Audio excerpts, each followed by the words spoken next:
চিত্রকুঞ্জের পক্ষ থেকে স্বাগত জানিয়ে আজকে আমি রান্না করে দেখাবো থোড় দিয়ে কুমড়োর ঘন্ট। আপনারা তো কুমড়োর ঘন্ট, পুঁই শাক, সয়না ডাঁটা অনেক কিছু দিয়ে রান্না করে খেয়েছেন। এবার থোড় দিয়ে রান্না করে একবার খেয়ে দেবেন, খেতে অনেকটাই সুস্বাদু হয়।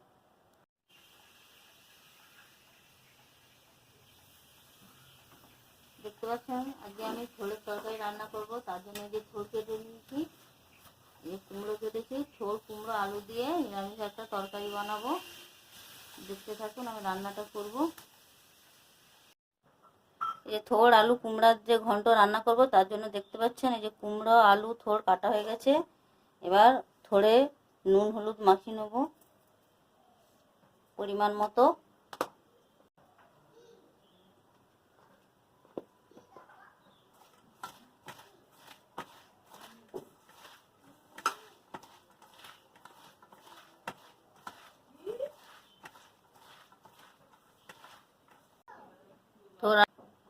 থোড় আলু কুমড়ার যে ঘন্ট রান্না করব তার জন্য গ্যাস জ্বেলে দিয়েছি, কড়াও গরম হয়ে গেছে, সাদা তেল দিয়ে দিচ্ছি। তেল গরম হয়ে গেছে, আলু দিয়ে দেবো।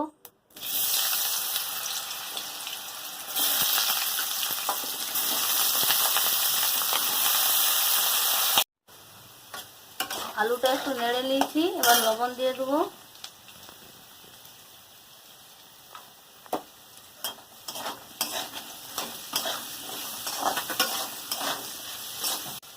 লবণ দিয়ে একটু নেড়ে নিয়েছি, এবার কুমড়াগুলো দিয়ে দেবো এর মধ্যে।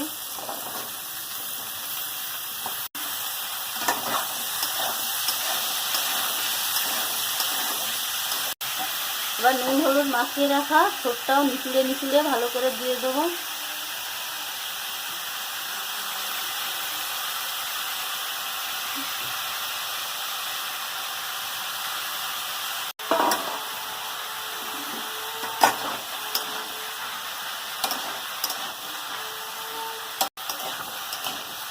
এরকম করে নেড়ে অল্প অল্প করে চাপা দিয়ে দিয়ে নেড়ে নেব বারবার করে।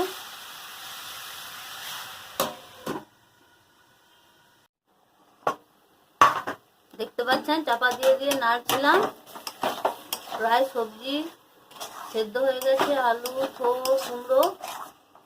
এবার ছকে নেবার পালা, তার জন্য একটু অল্প করে জল দেব, সেদ্ধ হয়ে গেছে তো বেশি জল লাগবে না।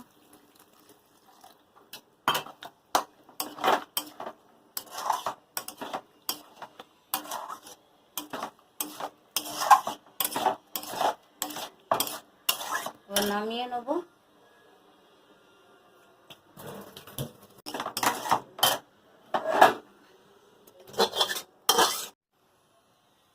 ছকে নেব তরকারিটা, তার জন্য এই যে কয়েকটা গরম মশলা মানে এলাচ, দারুচিনি, লবঙ্গ নিয়েছি, এগুলো থেতো করে নেব হামাদিস্তায়।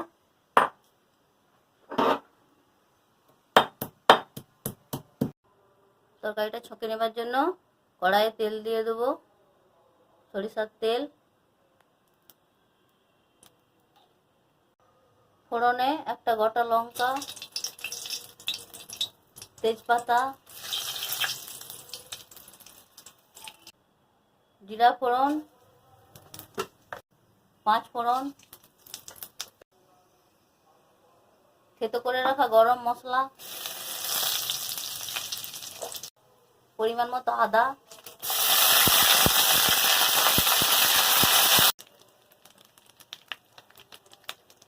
এক চামচ জিরা গুঁড়ো, 1 চামচ ধনে গুঁড়ো।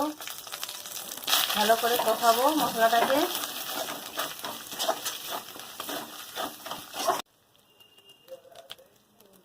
পরিমাণ মতো লঙ্কা গুঁড়ো,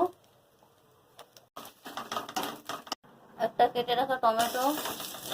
আমি রান্নাটা নিরামিষ করছি, পেঁয়াজ দেই না, আপনারা চাইলে পেঁয়াজ দিতে পারেন। নিরামিষ করলে আমি এটা নিরামিষ রান্না করছি।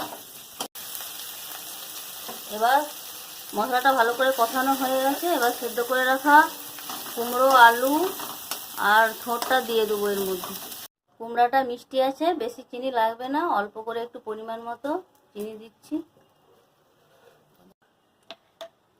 ঘি দেবো পরিমাণ মতো, এই যে দেখতে পাচ্ছেন 1 চামচ ঘি দিয়ে দেবো।